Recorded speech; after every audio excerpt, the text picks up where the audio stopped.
مینیز جو ہیں ان کو اغوا کیا گیا ہے، نقاب پوش لوگوں نے اندر گھس کے ان کو اغوا کیا ہے، میسج دیا گیا کہ بھائی جان آپ کو ہم 14 سال قید دے رہے ہیں، پلیز آپ کی مہربانی، آپ نے زیادہ گالیاں نہیں نکالنی، آپ نے اگر سزا دی ہے کس الزام میں دی ہے کہ اس نے ایک پراپرٹی ٹائکون ملک ریاض جو ہے اس کو فیور دیا ہے، یہی ہے نا الزام۔ یہاں پہ ایگزیکٹلی جو ہے لوگوں کو پتا تھا کہ 14 سال قید بھی ہوگی عمران خان کو اور 7 سال قید ہوگی بشرا بی بی کو، نہیں جا رہا تھا جیسا کہ پہلے سے ہی لوگوں کو پتا تھا، ویسا ہی فیصلہ ہے۔ پارلیمنٹ میں جو قانون سازی ہوئی ہے اس قانون سازی میں پاکستان کے آئین کی خلاف ورزی کی گئی ہے، نہیں جا رہا تھا جیسا کہ پہلے سے ہی لوگوں کو پتا تھا، ویسا ہی فیصلہ ہے۔ کیونکہ ہماری بہن ہے بڑی پاکستان کی معروف ٹی وی اینکر ہے مہر بخاری صاحبہ، انہوں نے تو ایک دن پہلے ہی ٹویٹ کر دیا تھا ایکس پہ کہ عمران خان کو 14 سال قید ہوگی اور بشرا بی بی کو 7 سال قید ہوگی۔ تو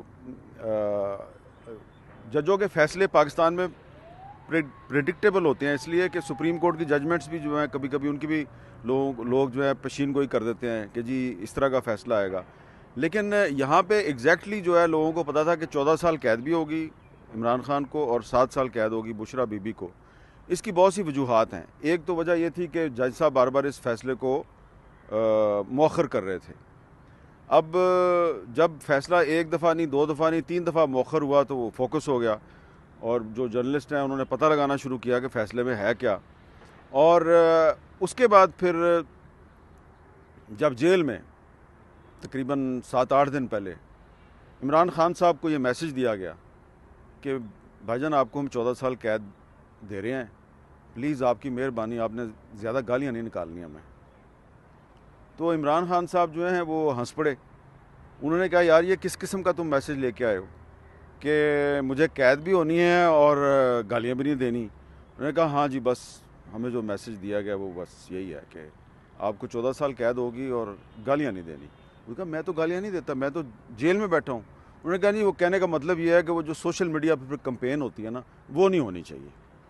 تو ایکچولی یہ عمران خان صاحب سے لیک ہوئی ہے، یہ ان کو پہلے سے پتا تھا کہ مجھے 14 سال قید ہونی ہے، اور خود مجھے پچھلے 5-6 دن میں پی ٹی آئی کے بہت سے لوگوں نے بتایا کہ جی وہ فیصلہ جو ہے مؤخر ہو رہا ہے، لیکن ہمیں پہلے سے پتہ ہے کہ خان صاحب کو 14 سال اور بشرا بی بی کو 7 سال ہونی ہے۔ اور جب ہم نے پوچھا کہ آپ کو پتہ کیسے چلا، انہوں نے کہا ہمیں ڈیالہ جیل سے پتہ چلا، کیونکہ ادھر میسج گیا کہ ابھی ہم آپ کو اس میں کنوکٹ کریں گے، 1-2 اور کیسز ہیں اس میں بھی آپ کو کنوکٹ کریں گے، بعد میں پھر دیکھیں گے، بات چیت کے ذریعے مسئلہ حل کر لیں گے۔ تو میر صاحب بات چیت اب شروع ہوئی ہے، تو وہ گوہر خان صاحب تو یہی کہیں گے نا کہ لا اینڈ آرڈر پہ بات ہوئی ہے، لیکن سب کو پتہ ہے کہ کیا بات ہوئی ہے۔ آپ نے اگر سزا دی ہے کس الزام میں دیا ہے کہ اس نے ایک پراپرٹی ٹائکون ملک ریاض جو ہے اس کو فیور دیا ہے، یہی ہے نا الزام۔ تو ملک ریاض جو ہے وہ دبئی میں بیٹھے ہوئے ہیں، ملک ریاض صاحب وہاں پہ وہ بڑے بڑے پروجیکٹس کا افتتاح کر رہے ہیں، ٹی وی چینلز پہ ان کی تصویریں چل رہی ہیں، ان کی خبریں چل رہی ہیں۔ لیکن جب ہم یہ سوال اٹھاتے ہیں کہ جی اس کیس میں عمران خان کو تو سزا مل گئی ہے، ملک ریاض صاحب کے خلاف کیا کارروائی ہو رہی ہے جن کو کہ کورٹ نے مفرور قرار دیا ہوا ہے، پروکلیمڈ اوفینڈر قرار دیا ہوا ہے، ان کے خلاف کیا کارروائی ہو رہی ہے، تو ان کا نام جو ہے وہ ایڈٹ ہو جاتا ہے۔ بہت سے پاکستان کے ٹی وی چینل جو ہیں وہ ان کا نام، کوئی اگر پولیٹیشین بھی لے نا، حکومت کا وزیر بھی لے، تو ملک ریاض صاحب کا نام ایڈٹ ہو جاتا ہے۔ اب دیکھیں کہ پاکستانی میڈیا جو ہے اس کی حالت کا اندازہ کریں، میری حالت کا اندازہ کریں کہ حامد میر جو ہے وہ عمران خان کی تصویر نہیں دکھا سکتا، نام زبردستی میں لے لیتا ہوں، اور میں نے اگر کرٹیسزم بھی کرنا ہو عمران خان پہ تو میں اس کا پرانا کلپ نہیں چلا سکتا کہ جی یہ یو ٹرن مارا خان صاحب نے، یہ یو ٹرن مارا۔ تو ایک طرف تو ہم عمران خان کا نہ نام لے سکتے ہیں، نہ ہم اس کی تصویر دکھا سکتے ہیں، نہ کلپ چلا سکتے ہیں، کسی عدالت نے ہمیں نہیں روکا ہوا، پیمرا نے کوئی تحریری طور پہ نوٹس جاری نہیں کیا ہوا، لیکن ہم اتنے مجبور، بے بس اور لاچار ہیں کہ ہم عمران خان کی تصویر نہیں دکھا سکتے، ٹھیک ہے۔ دوسری طرف ایک پراپرٹی ٹائکون مفرور ہے پاکستان کی عدالت سے، دبئی میں بیٹھا ہوا ہے، الزام ان پہ صحیح ہے ملک ریاض صاحب پہ یا غلط ہے، لیکن حالت پاکستان کے میڈیا کی یہ ہے کہ جس آدمی کو پاکستان کی عدالت نے مفرور قرار دیا ہوا ہے اس کا نام اگر میں لوں تو وہ ایڈٹ ہو جاتا ہے. اندازہ لگائیں کہ ہم کتنی فریڈم انجوائے کر رہے ہیں پاکستان میں کہ ایک ملزم جو پاکستان کی جیل میں ہے اس کی تصویر نہیں دکھا سکتے, دوسرا ملزم جو دبئی میں بیٹھا ہوا ہے اس کا ہم نام نہیں لے سکتے. تو وہ جو ملزم ہے اس کو گورنمنٹ آف پاکستان نے پاکستان لانے کے لیے ایکسٹریڈیشن کے لیے کیا کوئی دبئی سے رابطہ قائم کیا ہے, یو اے ای سے رابطہ قائم کیا ہے؟ کیونکہ میں آپ کو نام بتا سکتا ہوں, آپ بھی نام جانتے ہیں لوگوں کے جو دبئی میں گرفتار کر کے ان کو پاکستان بھجوایا گیا ہے. عزیر بلوچ سے اور راشد حسین سے لے کے کئی نام میں لے سکتا ہوں, لیکن حکومت پاکستان عمران خان کو تو کنوکٹ کروا رہی ہے. جو ملک ریاض صاحب ہیں ان کو آپ پاکستان نہیں لا سکتے. اگر آپ فیئر ٹرائل ہے تو ان کا بھی کریں, اور شہزاد اکبر صاحب بھی ہیں اس میں, زلفی بخاری صاحب بھی ہیں اس میں, اور بھی بہت سے ملزمان ہیں. تو ان کے خلاف کیا کارروائی ہوئی ہے؟ تو یہ ایک سوال ہے میرا. یہ صرف میں اب حکومت پاکستان سے سوال نہیں کر رہا, میں اپنی صحافی برادری سے بھی سوال کر رہا ہوں کہ بھائی کب تک آپ لوگ اس طرح غلامی کی زندگی اختیار کریں گے کہ پاکستان کی کسی عدالت نے آپ کو یہ نہیں کہا کہ آپ نے عمران خان کی تصویر نہیں دکھانی, آپ نہیں دکھا سکتے. پاکستان کی کسی عدالت نے آپ کو یہ نہیں کہا کہ آپ نے ملک ریاض کا نام نہیں لینا, لیکن آپ اس کا نام نہیں لے سکتے. آپ لیں بھی تو ایڈٹ ہو جاتا ہے. تو یہ جو ہمیں پاکستان میں ہم ایک نام نہاد آزادی صحافت کا دعویٰ کرتے ہیں نا, یہ بڑی فریڈم ہے ہمارے پاس. یہ صرف القادر ٹرسٹ کیس جو ہے اسی نے ہماری فریڈم جو ہے نا, so called freedom of the media, اس کا جنازہ نکال دیا ہے. یہ عمران خان کو تو سزا دے دی, شہباز شریف صاحب بھی خوش ہو گئے اور عطا تارڑ صاحب نے بھی پریس کانفرنس کر دی. عطا تارڑ صاحب کو میں چیلنج کرتا ہوں کہ آئیں میرے شو میں آئیں اور ملک ریاض پہ تنقید کریں, اور اگر اس کا نام چل جائے. اچھا اب آ جائیں آپ, یہ جو جج صاحب ہیں ناصر جاوید رانا صاحب جنہوں نے عمران خان کو 14 سال قید کی سزا سنائی ہے, یہ کوئی ٹاپ سیکرٹ انفارمیشن نہیں ہے کہ 2004 میں اس وقت کے جو چیف جسٹس آف پاکستان تھے انہوں نے ایک سو موٹو نوٹس لیا. ایک وکیل تھے وہاب الخیری, تو یہ جج صاحب جو ہیں انہوں نے اس کو کورٹ میں بلائے بغیر ہی, سمن کیے بغیر ہی, ان کو پروڈیوس کیے بغیر ہی ان کا فزیکل ریمانڈ دے دیا تھا.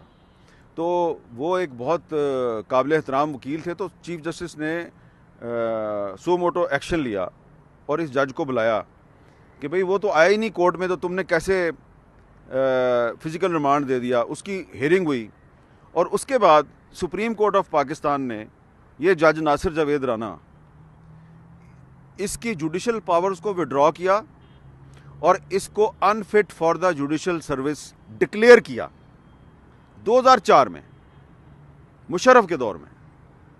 اور اس کے بعد 2022 میں دوبارہ جو ہے شہباز شریف صاحب کی حکومت جو ہے وہ اس کو اکاؤنٹیبلٹی کورٹ کا جج بنا دیتی ہے. اب مجھے آپ یہ بتائیں کہ ایک جج صاحب جو ہیں ان کو سپریم کورٹ آف پاکستان نے unfit for the judicial service declare کیا ہوا ہے, وہ کیسے جناب ان کو آپ نے پاک صاف کر کے اور دوبارہ لگا دیا. اور دوسری بات یہ ہے کہ یہ جج صاحب جو ہیں یہ اس سے اندازہ لگائیں کہ 2004 میں بھی یہ ڈسمس ہو چکے ہیں, اتنے پرانے ہیں یہ صاحب. تو یہ بار بار جو ہے وہ فیصلہ مؤخر کر رہے تھے, بار بار فیصلہ مؤخر کر رہے تھے, کہہ رہے تھے میں کورس کرنے جا رہا ہوں. بھیا آپ کیا کورس کرنے جا رہے تھے؟ آپ پہلے تو یہ بتائیں کہ 2004 میں جو آپ کو ڈسمس کیا تھا تو آپ دوبارہ پھر جج کیسے بن گئے؟ ہمیں نہیں پتہ کیسے بن گئے. ٹھیک ہے, ان کے بارے میں اس کورٹ آرڈر میں یہ کہا گیا تھا, یہ پی ایل ڈی 2005 میں بھی رپورٹڈ ہے یہ ججمنٹ سپریم کورٹ کی, اور لا اینڈ جسٹس کمیشن کی جو 2004 کی رپورٹ ہے اس میں بھی انصاف کے بارے میں سارا لکھا ہوا ہے. تو جب ایک ایسا جج جس کو سپریم کورٹ نے ڈسمس کیا ہوا ہے, اس کی جوڈیشل پاورز کو وڈرا کیا ہوا ہے, انفٹ فار دا جوڈیشل سروس قرار دیا ہوا ہے, اس سے آپ ایک فارمر پرائم منسٹر جو ہے اس کو کنوکٹ کرواتے ہیں, تو میں کیا کہوں کہ یہ فیئر ٹرائل ہے. آپ کو بھی لگتا ہے کہ یہ ہائی کورٹ میں یہ کیس نہیں چل پائے گا؟ یہ میں نہیں کہتا, کیونکہ ہائی کورٹ کا بھی آپ کو پتہ ہے کہ وہاں پہ کیا ہوتا ہے. کیونکہ آج جو عمران خان صاحب کے ٹویٹر ہینڈل سے جو ایک لمبا چوڑا ان کا سٹیٹمنٹ جاری ہوا ہے, اس میں انہوں نے اسلام آباد ہائی کورٹ کے چیف جسٹس صاحب پہ بھی عدم اعتماد کیا اور قاضی فاضیسہ صاحب پہ بھی عدم اعتماد کیا. ہاں البتہ انہوں نے جو نیا کانسٹیٹیوشنل کورٹ ہے اس کے جو جج صاحب ہیں امین الدین خان صاحب، ان پر انہوں نے کہا ہے کہ جی ہم ان کو اپیل کریں گے کہ وہ ہیومن رائٹس وائلیشنز کا نوٹس لیں. تو عمران خان صاحب جو ہیں وہ امین الدین خان صاحب پر ان کو اعتماد ہے اور عامر فاروق صاحب پہ نہیں ہے. تو یہ تو آپ کو انہی سے جا کے پوچھنا چاہیے کہ ان کو اتنا اعتماد کیوں ہے. دیکھیں، آرمی چیف کی اور تحریک انصاف کے چیئرمین بیرسٹر گور خان صاحب کی جو ملاقات ہے، یہ ملاقات جو ہے پاکستان کی جو گراؤنڈ ریالٹی ہے اس کو سامنے رکھیں، پاور پالیٹکس کو سامنے رکھیں، تو اس کو آپ ایک پازیٹیو ڈیولپمنٹ کہہ سکتے ہیں. ایکچولی یہ تحریک انصاف کا مطالبہ پورا ہوا ہے. تحریک انصاف کہتی تھی پہلے کہ جی ہم پولیٹیکل گورنمنٹ سے مذاکرات نہیں کریں گے، ہم اسٹیبلشمنٹ سے کریں گے. پھر تحریک انصاف نے تھوڑی سی فلیکسیبلٹی دکھائی تو ایک طرف پولیٹیکل گورنمنٹ سے مذاکرات شروع ہو گئے ہیں، دوسری طرف آرمی چیف سے بھی مذاکرات شروع ہو گئے ہیں.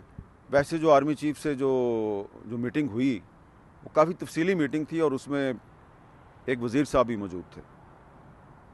تو جو پاپولر جماعت ہے اس کو عوام کی طاقت پہ بھروسہ کرنا چاہیے. پاپولر جماعت کو ان لوگوں کی طاقت پہ بھروسہ نہیں کرنا چاہیے جن کو کبھی وہ کہتے ہیں جی کہ انہوں نے ہمیں تباہ و برباد کر دیا، ہمارے ساتھ جو بھی ناانصافی ہو رہی ہے ان کی وجہ سے ہو رہی ہے، پھر انہی کے پاس سامنے جا کے ہاتھ باندھ کے بیٹھ جاتے ہیں. تو یہ ایک بہت بڑی کنٹراڈکشن ہے. تو میں تو کیونکہ پاور پالیٹکس کا کرٹک ہوں، تو اس لیے یہ جو پی ٹی آئی جو پاور پالیٹکس کر رہی ہے میں اس کی تعریف نہیں کروں گا، کیونکہ یہی روف ٹاپ ہے جدھر سے کھڑے ہو کے میں نے دیکھا تھا کہ یہ پیچھے ڈی چوک میں کیا ہوا ہے. تو اس دن جو پی ٹی آئی والوں کے ساتھ جو ہو رہا تھا وہ کون کر رہا تھا؟ تو اب وہ جن کے پاس جا کے مذاکرات کر رہے ہیں تو وہ کیوں کر رہے ہیں؟ کیا وہ جو 26 نومبر کو ہوا تھا وہ کسی اور نے کیا تھا؟ اور پی ٹی آئی والوں کو پتہ ہے کہ ہمیں کس نے اغوا کیا ہے، وہ نام نہیں لیتے کسی کا، ٹھیک ہے نا. تو نہ تو حکومت جو ہے وہ اپنا کردار صحیح طریقے سے ادا کر رہی ہے، نہ ہی اپوزیشن اپنا کردار صحیح طریقے سے ادا کر رہی ہے. بس یہ عمارت ہی عمارت ہے، اور اس عمارت کے اندر بیٹھی ہوئی حکومت اور اپوزیشن جو ہے ان دونوں کو چاہیے کہ اس عمارت کے سامنے جو لکھا ہوا ہے لا الہ الا اللہ محمد رسول اللہ، اس کے تقاضے بھی پورے کریں.